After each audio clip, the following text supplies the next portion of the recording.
He pushed open the stable door, the hinges shrieking against the howling storm. A massive body writhed in the damp straw, shoulders as broad as two wooden planks. Her back was covered in bruised lash marks. When she looked up, the golden eyes of an Apache warrior instantly made Elias tighten his grip on the lantern. She was at least 7 feet tall, over 2 meters and 10 centimeters, strong and rippling with muscles despite her exhaustion. "Stay back." Her voice was hoarse, broken by shallow breaths and the biting cold. Elias did not move back, but he did not reach for his gun either. He saw the snapped bindings, the torn wounds at her wrists, and the quiet blaze of desperation burning in her eyes. "You are on my land," Elias said slowly. "I do not want trouble. Are you hungry?"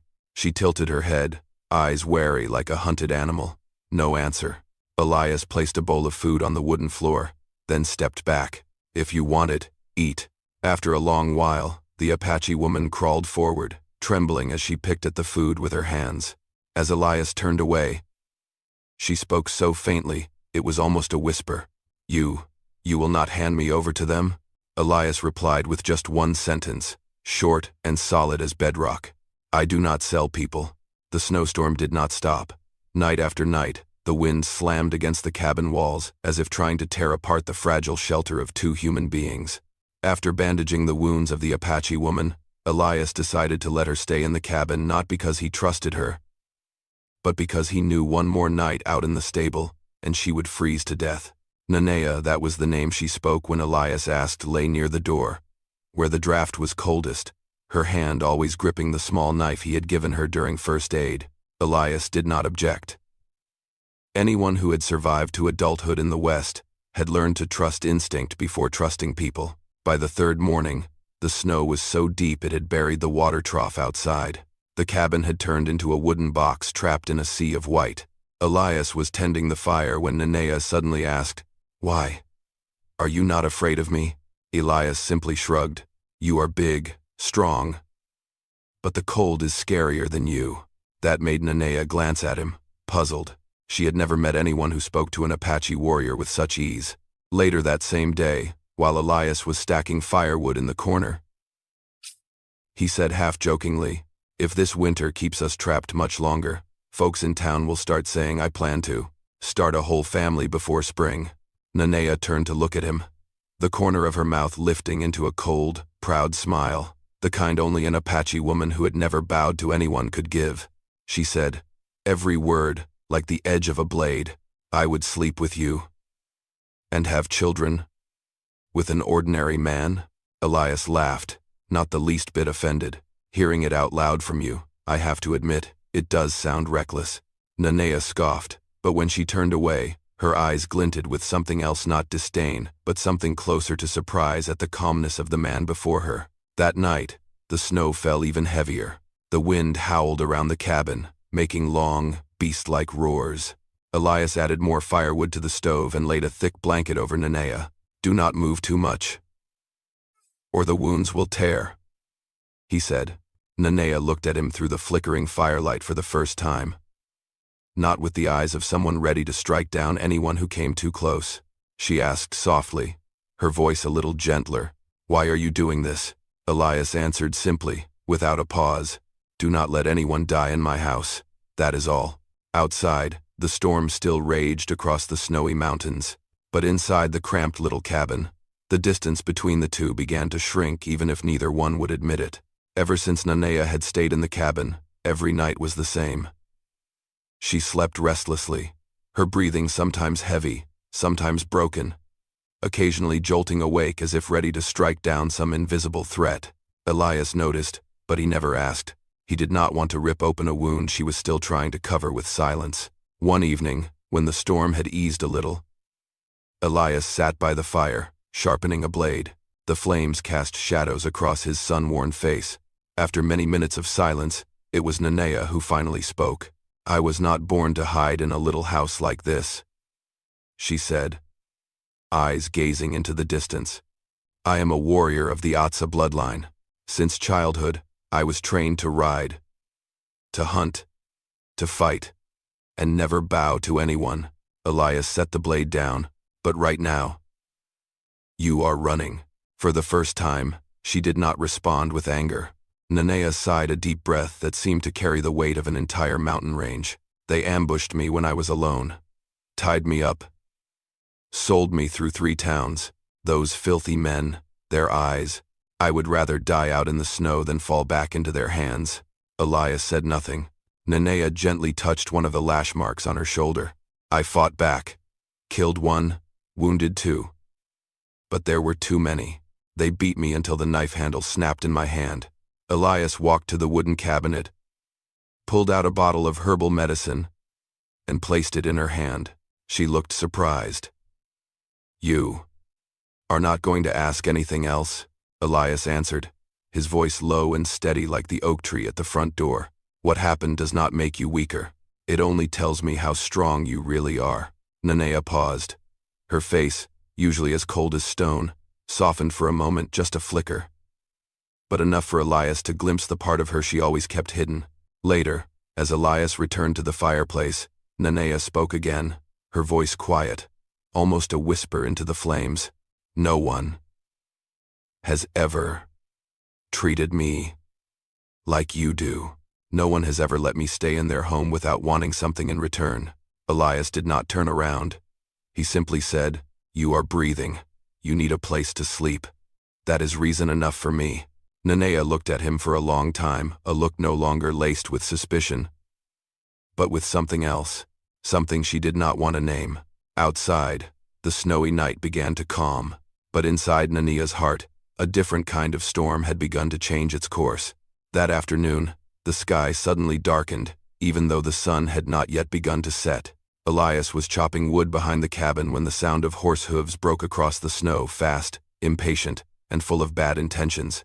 He squinted toward the thin white road. 2 men on horseback were heading straight for the cabin, like they already knew exactly where they were going. Elias recognized them immediately. Hardened faces. The kind that hunted down native people to sell like livestock. One of them gave a cold smirk, his voice thick with the stench of cheap beer. Good evening, Hawkins. Heard you're harboring some mighty large cargo. Elias stood tall, not flinching. You boys should turn around and go back where you came from. The other one glanced around, tapping his boot against the cabin door. That Apache girl belongs to us. Think you can hide her? We've got good noses for this kind of thing. Elias crossed his arms, his voice flat and cold as forged steel.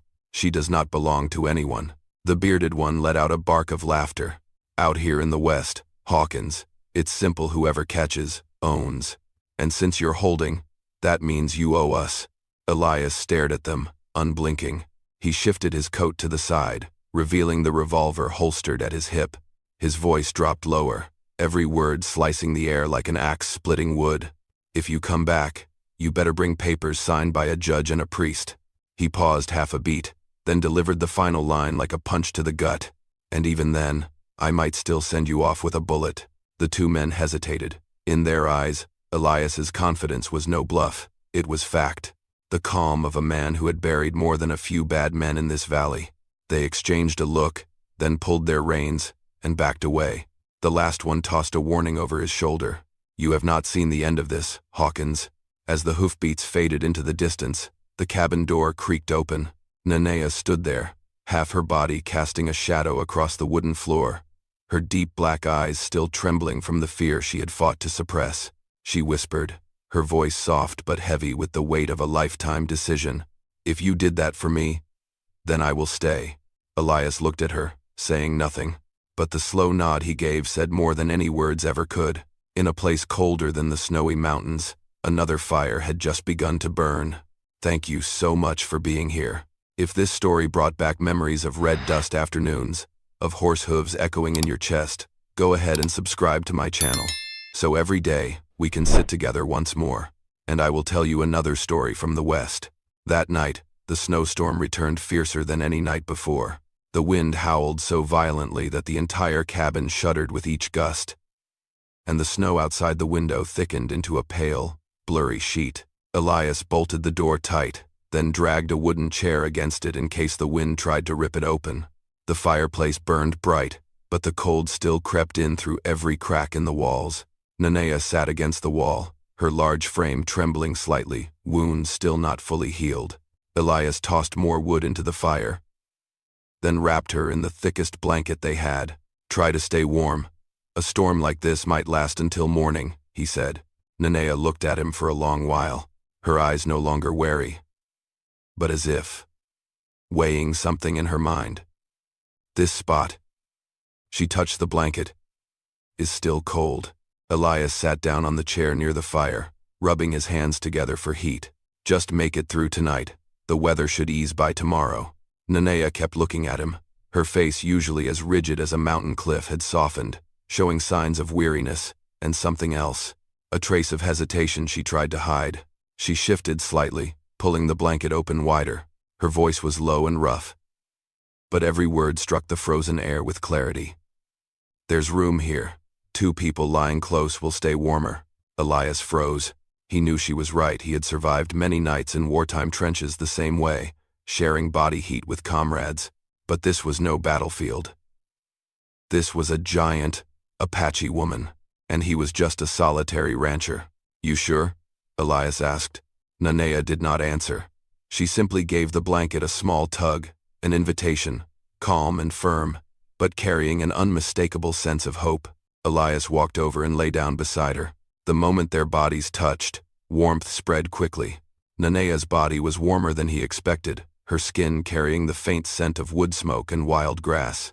A strange, safe feeling settled over the small cabin. Several silent minutes passed. Then Nanea turned to face Elias, her deep black eyes reflecting the firelight. She reached out and gently touched his cheek. I trust you. In that moment, Elias placed his hand behind her neck, pulling her close, until their lips met in a slow, warm kiss. Unhurried, but strong enough to melt every layer of ice she had ever built around her heart. When they pulled away, their breaths mingled like 2 trails of warm smoke. Elias whispered, You're safe here. Always. And for the first time, Nanea rested her head on his shoulder, dropping every defense she had ever held. Winter, at last, loosened its grip. The first patches of melting snow trickled down the mountain slopes, revealing damp brown earth and trembling blades of early grass under the morning sun. Elias's cabin, buried in white for so many weeks, now seemed to re-emerge into the living world. Elias opened the door earlier than usual, welcoming the first warmth of spring. But this morning, before he could step outside, he saw Nanea standing on the porch, her broad shoulders nearly filling the doorway. She was looking down at her hands, then slowly placed one large palm over her belly, a simple gesture, but enough to stop Elias in his tracks. Are you all right? He asked, his voice instinctively softening. Nanea turned to him, her eyes no longer fierce like in those early days, but deeper, calmer. She reached for Elias's hand and placed it over her stomach. His hand was burning. Her belly carried a strange, radiant warmth. There is a child, Nanea said slowly. As if each word was a vow, Elias stood still for a few seconds. Everything he had thought, everything he had not dared to think, came rushing at once. But in the end, the only thing that escaped his lips was a smile. A rare smile for that weathered face. Well then, Elias said, gently squeezing her hand. We'll need more room, and I'll build a cradle, a strong one. Nanea looked at him for a long time, so long Elias thought she might take her words back.